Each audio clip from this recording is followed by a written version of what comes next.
Welcome, everyone, to the C-Suite Sales and Marketing Perspectives podcast. I'm Steve McDonald, your host. And today we've got a very special guest on, Shleifer Goldstein. Now, Shleifer, you are a very special person. You have a fantastic background. I don't want to say you're defined by your profession, but you're a chief growth officer at Winning by Design, which is a B2B go-to-market consultancy, which gives you an incredible purview in what's going on in the marketplace, where companies are struggling, where they're having successes. You were a former chief revenue officer.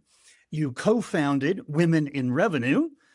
And so you get feedback from the peers in your community, your colleagues all the time on what does it take to be successful today, right? And on top of that, you've got a whole personal life outside of that, adventure queen, boy mom, all kinds of good stuff. But what I would love to do is have you expand on that a little bit before we get into the topic today, which is the revenue logic behind customer obsession. But if you wouldn't mind expanding on your background first. Absolutely. Well, you definitely did a great highlight, Steve. And I would say my mom and dad would be proud. So thank you. But, there is something in what you shared in terms of that connective tissue between customer obsession and revenue. And I love the phrase revenue logic, but it really comes down to knowing who your target audience is and having that through line between understanding what motivates them and the revenue for the organization. And I'd say some of that correlates into my personal life too. And whether it is raising boys and really understanding how to motivate and incentivize them. And I actually got a very rewarding call from my son this morning that proves that those nuggets that you plant and understanding them will pay off later. But it also came through, I'd say, about 8 or so years ago when there was an opportunity to start Women in Revenue. And I'll talk a little bit more about that later. When we realized that not everyone understands how to really connect some of your skills, some of your network, and some of what you're really good at, your highest best, to something that will really be valued by an organization. So much of what Women in Revenue is built on is this concept of mentorship. So I think there's a lot of through lines between revenue and creating value for organizations. But whether it's raising boys, whether it's helping create a mentorship platform for 10,000 women with Women in Revenue, or whether it's bringing it together to add value to the customers that I work with day in and day out. That's something that really gets me excited to engage every day in the world that we live in. I want to set the tone here, the context a little bit, because there's some stats out from very recent reports that were done, like Forrester. They did in 2024, a customer obsession study, and they found that only 3% of businesses are actually customer obsessed. Yet, ask any one of us, are you customer first? Are you customer obsessed? Absolutely, right? We all are. Nobody would ever say that they're not. It's the exact opposite, right? And customer obsessed organizations have 41% faster revenue growth, 49% faster profit growth. They retain clients 51% better than their competitors. There's real revenue logic in being customer obsessed. But when we go into the boardroom, very few people are asking about, hey, how are you all doing in terms of understanding the customer? How are you doing on aligning behind your ICP? How are you doing in terms of making sure that information, those insights are leading to how you're making strategic decisions to grow the business? Yeah. And the last one I'll say is that I think it was 2023, McKinsey had a study that said less than 15% of companies use the voice of the customer to make strategic decisions. Now, I know you have a ton of opinions, so I'm just going to leave it at that. Have you kind of open this up? The news with these stats is that it leaves a lot of opportunity for organizations like Winning by Design or some of the places that I've come from, like Annuitas, to really lean in and help companies, because there are so many challenges with companies looking at those obvious either gaps in what they're doing today or opportunities that they have to do it better. Before I answer your question, I do want to share 2 stories. Very early in my career, this is when I was at Babcock Jenkins, very early in my career, and we were working with some of the top 100 technology companies in the world. And I remember at the time I was doing demand marketing, and we would generate all of these really good leads. That's back when demand gen and lead gen were so important. And we would then pass them over to the sales organization to follow up on. And we'd circle back and see a week later, a month later, 6 months later, how those leads were doing in terms of being followed up on. And I will not name names, Steve, but this is someone who I think you have been nearby in your past as well, none of the leads had been followed up on. And when we started to dig in and understand why, sales and marketing weren't aligned. Classic problem, right? Case in point. Fast forward to even, in the last weeks and months, one of the things that we get a lot of at Winning by Design is a lot of pattern recognition. Simple things like looking to see what customers churn and understanding why can help really unlock where those opportunities are for the customers who are getting value from what you offer to them. So I'll just pause there for a second and see if you want to lean in. But I thought the antithesis is really an opportunity for companies to pause and really understand where the value comes from. Well, you said something in there. You said when demand generation, lead generation used to be more important. And I talk to CMOs every day. And I talk to CMOs that they feel like they have an imposter syndrome. They feel like they don't have a seat at the table. They feel like they're as good as their last lead. They feel like they represent one of the biggest cost centers in the company. And so when you said that, the flip side of that is there are other things that have become more important. And that's what I'd love to start out with, right? The buying journey, how we influence buyers, how early we're out there, how we build trust. Like so much has changed. How would you start us down that path, right? You started us out by saying when lead generation and demand generation Yeah. used to be more important. So I'll let you take it Yeah. from there. Yeah. I will qualify that and say that was definitely an early concept of how to engage buyers, yet we're so much more sophisticated today. Just a quick story, and then I'll go back to answering your question. But I actually ran into my former CEO from Babcock Jenkins, who taught me a lot about this back in the late 1990s, like think 1998. And I met him when he was at a Portland Ad Association event, and he was talking about this new technology that he had created to help profile and create personalized experiences for people on a website, and then also create very targeted and personalized experiences in email. Now, this predates Marketo, it predates Eloqua, and trust me, I think he would have rather been the inventor of those solutions than on the services side. But what it really taught me is that there is a currency, and I love to call it the through line between brands and buyers when the brands really start to understand what that ongoing need is. So it's when I think about lead generation, that's like flipping a name over the fence. When I think about buyer engagement and really understanding what buyers' needs are, understanding what makes them successful, both from a rational perspective, in terms of what helps their business, as well as from an emotional perspective, what helps them personally. When brands start to do that and really have this kind of two-way dance or engagement, that's where there is this true through line between insights and revenue for an organization.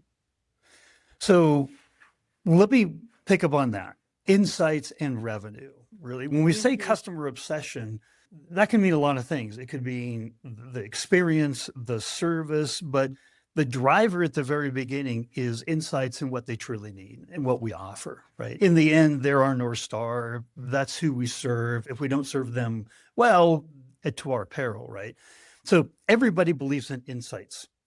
Yeah, here's something that's interesting that I had a conversation with the other day is we have a tech stack component for almost everything. Where's our tech stack component? Where's the operational level for insights? Insights that align with maybe how we address the objections that kill deals in our pipeline. Insights that align with challenges, pain points, insights that align with how we better sell and close deals. There are so many different layers of insights. And where are they? We come out of, like, an example, cab meetings, and we're doing high fives and belly bumps because we learned so much. We had to do this again and again. But what ends up happening is the next day, maybe it's told to somebody else in the company within a week. Yeah, it's in a sales meeting. A month later, maybe it made it into a PowerPoint deck. 2 months later, it's almost hard to be found. Yet those insights are what drive the entire company. Why do we not have an operational layer to bring insights together? We have AI now. We can do it, right? Why don't we? I think that there's two parts to it. It's not a matter of can we, as you've just stated, of course we can. And for instance, inside of our organization, as we've been redefining some of our product offering, we've taken dozens of call recordings from first meetings and really done primary research in a very short order, used our conversational intelligence tool plus Claude to really understand what those insights are. And I think organizations are hopefully starting to get better and better at that. That's one kind of component to it. But the other piece of it is that you need to then really socialize those across the whole organization. Because if just the person who sat in the CAD meeting is the only one that knows, how about the rest of the organization? How about your sellers that are on the front lines? How about your product marketing team? How about really every single person in the organization needs to be privy to those insights? Because as we know, alignment is one of the killers of success in an organization. So I think those two have to really work in concert with one another. I'm going to throw another old school anecdote, Steve, but when I've seen it done really well, I've seen things like posters. This is perhaps not as relevant if teams aren't in the office, but life-size posters of who the ICP is, and not just getting at what their demographic or psychographic information is, but really what is success for them and their team? What's the impact that makes them successful? I do think that socialization and alignment is often a key missing component. And just to make the point, internal alignment is the number one challenge inside of B2B companies. My own studies across over 100 different C-suite executives, by far the number one. You said number one throughout the hundreds of companies you've worked with. I've had other go-to-market partners on, work with Fortune 500 mid, absolutely. And internal alignment, get hold of this. Executive teams that are internally aligned have 2.4 times the revenue growth of non-aligned, and they have 2 times greater profitability. What you're bringing up, what you're talking about, isn't a throwaway line. This is the number one challenge. And we were talking back and forth. We can either look at it one of two ways. Either we are our own greatest blockers, our own greatest challenges for sustained growth, or we have the greatest opportunity ourselves. It's not dependent on anyone else. It's not dependent on the technology or the products that we're delivering. It's dependent on how we come together as a company. And the old adage that VC firms and PE firms, they invest first in the team, high performance teams, the company, the product separately. It goes right to what you're saying here is we have to be high performance. We have to be aligned. What's so difficult about it? Why aren't we? It's a really good question. If I had totally cracked the code, I think that perhaps I would set up my own consulting shop to help teams to have better alignment. But I think that thinking about the yin and yang of understanding ICP, what I will say is that teams that are really obsessed with their customers and are aligned around who their ICP is are the teams that does act as a really important forcing function, right? When Yeah. everyone in an organization understands what impact is for those customers, and not just in the pre-sales process, by the way. I'd say more important, or at least equally as important, after they've become a customer, making sure that impact is delivered, especially in a SaaS or recurring revenue business, where so much of your ability to generate revenue from that organization happens after that initial sale. So when teams are really aligned around this concept of impact, which does correlate directly to who their buyers are and what that buyer values, those are the teams that will naturally become more aligned. Again, I think there's a lot of other ways to drive alignment, but I think that if I had to pick one thing that people really spend some time thinking about, that would be the one thing. So aligning around the customer and to be customer obsessed, have a deep understanding. Like to me, obsession means a never ending drive. I'm never done learning, right? And I'm never done being curious. I have it on my to-do list every single day. It's a top priority, right? What does customer obsession mean to you from a chief growth officer, a chief revenue officer perspective in terms of one thing you could say is optimizing for customer obsession is optimizing for revenue growth. And I'd love to just hear your perspective on customer obsession and how you tie it directly to revenue growth. Yeah. There's a great author whose book I actually have on my shelf to reread over the summer from a gentleman named Will Gadara from Unreasonable Hospitality. And if I mispronounced his name, I apologize. But he really is this amazing expert. He's a restaurateur who was able to get his restaurant, 11 Madison, to being literally the top restaurant in the world. And it was not because the food was the best. It's because they really listened to exactly what their customer wanted. They found certain moments in the experience with their customer to surprise and delight. And at the end of the day, it's having insights, but it's also, I think, especially in our world of recurring revenue, I've said it earlier in this conversation and I will say it again, it's understanding what that emotional and rational impact is for your buyer and for your customer. And by emotional, again, really understanding what success or failure means to them personally and understanding the rational side, which is there's definitely some sort of efficiency or productivity or cost savings or time savings gains that that organization gleans from the service or product that you offer. I think that's it. I hate to say it, like it's not hard. It's pretty straightforward and simple, but yet it's often overlooked. The idea of not overlooking, there's a term that gets thrown around a lot called customer proximity, staying close to the customer.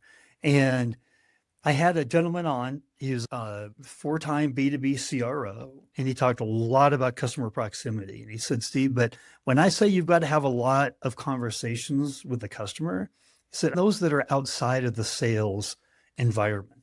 He said, tremendous learning from the sales environment. But I think his point was that today, buyers are waiting longer and longer to want to talk to us. They've already put the short list together. They're in a validation mode. They're in a confirmation mode of decisions they've already made. And can you fulfill those decisions? Yes. Is there more to learn? Absolutely. And we can play that role. But he was talking about the conversations that happen earlier as they're forming their opinions, as they're designing how high of a priority is this pain point to me, the emotional risks involved, right? What do you think about his idea of customer proximity, but being proactive and getting conversations that are outside of the sales conversation that are designed to be earlier stage? If I understand the outside of the sales conversation, on one hand, if we're talking about being provocative and thought leadership oriented, helping for solutions where there may not necessarily be a known need or they may be breaking into a new category, I definitely think there are ways to be provocatively engaging with a customer to help like unlock that mindset. So absolutely. I'm not going to be able to think of a great example off the top of my head, but there are many brands that have been very successful of bringing to light a problem that exists in the market that they're purpose built to solve for and really showcasing the value of that to their customer base and being out in a thought leadership environment and really setting the conversation versus competing at the end when a buyer is 70% of the way through their journey, for sure. So if a buyer is almost completely through their journey, I think it was Sixth Sense, Bain did some studies on this as well, McKinsey, that on average, the short list, when it gets formed on day one, 4 or 5 vendors are put on it. 95% of the time, one of the winners is from that short list. We got to get on the short list, right? Getting on the short list, in your mind, how does trust play in? The brand, you being seen as a legitimate player in the marketplace. What are the things that help us get on the short list that maybe when you were talking about lead gen, demand gen before, what are the things that help us that we've got to do in advance to get on that short list, to have the opportunity to close deals? Yeah. I always think proof that you can deliver what you promise. I think that's always a winning approach. For instance, I've always believed do references early in the sales cycle, introduce someone to a customer and let them hear it directly from a customer. I'm not a believer in let the reference check be the last thing that happens because I think they're super high value. So that may be a tactical answer to your really thoughtful question, but I really think that so much of the value that sellers can offer in the buying process is to let that buyer explore answers to the questions that they have and really understand what those questions are from pattern recognition and be able to serve up solutions to that early on. Not wait to be asked, but to be proactive in knowing what are likely challenges. One of the words gets thrown around about getting on that short list and doing work in advance is building trust. Forrester came out at the end of last year and said their big prediction this year was that trust is the currency to get in and close deals and retain clients. On top of that, they literally said to C-suite executives, the number one thing that you need to do, you have demand gen programs, brand building programs. We have programs to develop all kinds of things in our go-to-market strategy. Where is your trust development program? And they actually recommended for CMOs that it's the number one thing that they should do. Where does trust play into all of this in your mind? You brought it up in the last question as well. And again, I think about just the thousands of B2B buyers that we've worked with on behalf of our customers over time. I do think that trust, that impact will be delivered is really critical. And again, I think that it's simple. Understand what success, understand what impact looks like for that customer, and make sure that you are deeply focused on showing them what that looks like in their scenario, though, showing them what that looks like for other customers that you've worked with. I think at first, trust is built by understanding what success looks like and then making sure there's a plan to deliver that in SaaS or recurring revenue. That's not just one time, but that's every day, every month, every year. It's over a very long period of time. And I think that trust is still a really important ingredient, but it's linked. Trust and customer obsession are linked concepts from my perspective. They're not separate. So you said something earlier that I made a mental note that I wanted to come back to. You made sure to say that we need to understand both the emotional and rational reasons why buyers make decisions. And there's lots of studies that talk about actually how in B2B, big deals, enterprise deals, even that the majority of the decision making is based on emotion, the risk. These are big decisions. These can be career kind of making decisions, right? Yeah. And what's interesting, we never really think about it this way because we've all been buyers. As a CGO, you're a buyer, right? I'm sure you added to your tech stack. You did all kinds of things as the CGO, but that was not your defined role. You're not a full-time buyer. Just thinking about our buyers in different ways. They have full-time jobs. Being a buyer is not one of them. They're not professional buyers. How do you think about just thinking about the buyer and knowing that the emotion is at least 50% of this decision-making criteria? What do we do differently knowing that? I think that in an enterprise sales environment, which tends to be a lot of where I've spent more time than not, it's not just an individual buyer, it's many. You've got multiple people in a sale. And so I think that's really where I see some of the best sellers shine, is that they're able to really map out and get underneath what those emotional and rational impacts are for our champion, for the economic decision maker. I'd say to a lesser degree to the individual user, but there are still multiple people that are involved. And that is where you see your best sellers shine. They understand what success looks like, and they're able to, again, paint the picture, confirm that the solution will deliver upon that, offer proactive references that will get beyond, build confidence and trust in what's being purchased. So I want to make sure that I'm allowing you to answer all the questions, even the ones I haven't even asked, right? Previously in our last conversation, you talked a lot about the use of technology and that technology is not a strategy itself. What did you mean by that? um, it's something that I have felt deeply for a very long time, which is it's very easy to get caught up in bright, shiny object syndrome. And oh my gosh, if we just buy this CRM or this automation platform or this AI platform, that is going to help us propel our success. I don't know if I'm the only one who said it, but it is one of my favorite sayings, and that is technology is not a strategy. And that organizations really need to make sure they're back to basics in some cases. There needs to be process well defined. People need to be trained. And even in the age of AI today, I think there are some really interesting experiments happening, but those experiments are not necessarily yielding results or productivity. They're just interesting. But the organizations that are really utilizing AI are having an orchestrated set of tasks that are being completed that are actually adding value to the business, either in terms of insights or productivity, and they're yielding ROI. So I would say to anyone listening or the executive suite, just make sure that if you are looking to purchase technology or if you have technology that you've purchased, really make sure you're clear on what the strategy is, how you'll utilize it, how it interacts with other systems, who it's adding value to.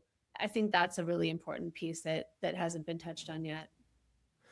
So now I'm going to ask the most difficult question, which is that we've talked just about so much here, right? If there was just one thing that you wanted the C-suite executives that are going to be consuming this podcast to remember, what's the single most important thing you want them to take away? You're asking hard questions, Steve. I mean, listen, we've talked a lot about the fundamentals of people, process, technology. We've talked about the importance of alignment and customer obsession. So let's assume that we've hit on all of those and that, in fact, those are really important. I'm going to take a moment since you asked and share something that is very near and dear, and that is about the importance of mentorship in an organization. And I think that whether there is a formalized way to find mentorship within the organization or you seek outside resources. Like, for instance, we do have a nonprofit called Women in Revenue. If you want to check it out, it's womeninrevenue.org. It is a 501c3 nonprofit that is actually funded by many of the technology companies that are household names to all of us. I look at what we do as team sport. There are no heroes in this business. And I think that mentorship and really finding a community and a network for your teams and yourselves to collaborate with is so important. It's how we grow. It's how we have a growth mindset. I know personally, I've mentored dozens and dozens of women, but even recently I said to someone on my team who is much more an AI native than I am, I'd love your help. There's so much I have to learn, and I want to understand how you're thinking about solving this type of a problem or that type of a problem. And I think that mentorship goes two ways. And I think it's something that everybody in an organization should have access to. I have to say, I agree 100%. I think we've come at it in different angles. I think staying tied to a community, learning from the community and what they know and what they've done and what's failed and what hasn't and what they've tried. And that's the same thing I think behind customer obsession is an obsession in our own profession, right? Yeah. And the mission of this podcast is to bring different voices together. So a very different way than you're doing it with Women in Revenue in your community, but I applaud you for that. I just wanted to say thank you for being a part of this community and bringing your expertise and your insights to the entire world of C-suite executives. We interview C-suites from all over the world, from Europe, US, India, Australia, you name it. And I call it the rising tide that lifts all boats. And I thought that you were Absolutely. just an amazing part of that rising tide today. So Lauren, thank you so much for coming on. Thanks for having me, Steve. It's been fun.